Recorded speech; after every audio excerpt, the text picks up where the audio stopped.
Olá, povo de Deus, sexta-feira, 14 de outubro de 2022, 28ª semana do Tempo Comum. Nossa reflexão de hoje é a partir de Efésios 1, 11, 14, Lucas 12, 1, 7. Irmãos, em Cristo nós recebemos a nossa parte. Segundo o projeto daquele que conduz tudo conforme a decisão de sua vontade, nós fomos predestinados a sermos, para o louvor de sua glória, os que de antemão colocaram a sua esperança em Cristo. Nele também vós ouvistes a palavra da verdade, o evangelho que vos salva. Nele ainda acreditastes e fostes marcados com o selo do Espírito prometido, o Espírito Santo, o que é o penhor da nossa herança para a redenção do povo que ele adquiriu para o louvor de sua glória. Sem sombra de dúvidas, nosso trecho da carta aos Efésios trata de um tema bastante polêmico para o mundo religioso, tanto católico quanto protestante. O tema da predestinação. Ela é tratada como a doutrina segundo a qual todos os eventos têm sido determinados por Deus. No calvinismo, difundiu-se a teoria de que Deus quer a condenação eterna para algumas pessoas e a salvação para outras. Por outro ângulo, alguns entendem a predestinação como uma teoria que afirma que cada pessoa tem seu destino desde o nascimento, ou seja, cada pessoa tem seu caminho trilhado por Deus antes de nascer. A predestinação divina no cristianismo é relacionada à onisciência de Deus, que sabe previamente tudo o que vai acontecer no que se refere à salvação de uns e à condenação de outros. Para Santo Agostinho, a salvação não dependeria dos próprios seres humanos, mas sim de uma intervenção divina, da graça divina, algo que seria absolutamente necessário para a salvação. Dessa maneira, pode-se dizer que os condenados são, em alguma medida, escolhidos por Deus, ou melhor, os não escolhidos. Os cristãos entendem a doutrina da predestinação como a salvação que Deus planejou para toda a humanidade. Os escolhidos não possuiriam a opção de aceitar ou não a Cristo, pois Deus há de incliná-los de alguma forma, seja pelo amor ou pela dor.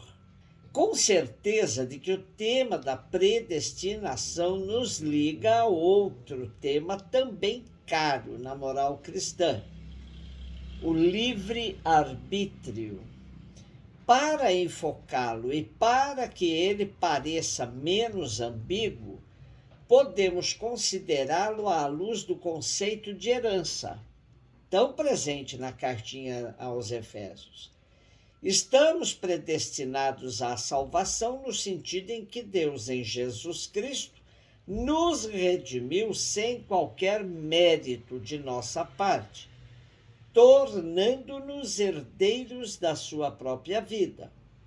Estamos todos salvos, mas, sendo livres, ou seja, possuindo livre-arbítrio, podemos recusar essa herança e, por isso, excluir-nos da salvação que nos foi dada gratuitamente. Portanto, dizer que estamos predestinados não significa dizer que estamos necessariamente salvos. Como nos diz ainda Santo Agostinho, Deus, que nos criou sem nós, não nos pode salvar sem nós. Com tudo isso, popularmente fica a ideia da vontade de Deus. Como diz a canção, como será o amanhã?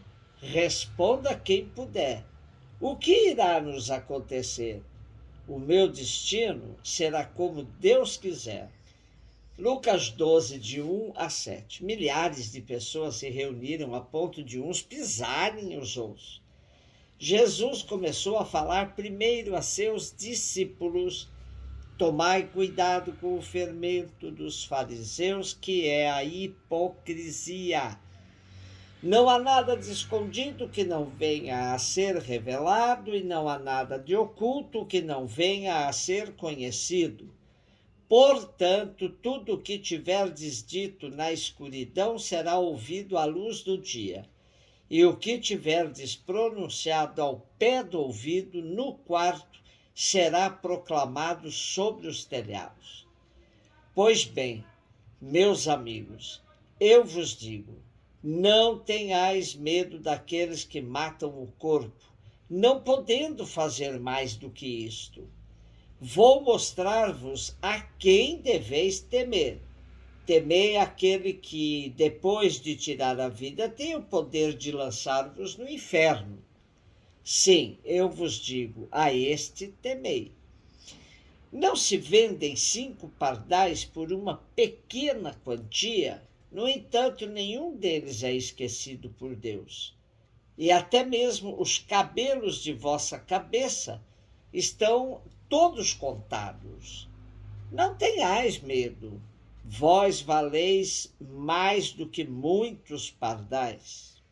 Hipocrisia é a atitude extremamente condenada por Jesus quando fala aos seus discípulos no caminho rumo a Jerusalém. Ele aponta os fariseus como o grupo hipócrita por excelência. Em contraste com a conduta hipócrita dos fariseus, Jesus pede aos discípulos que sejam autênticos, isto é, que a vida e a ação deles testemunhem o compromisso deles com Jesus.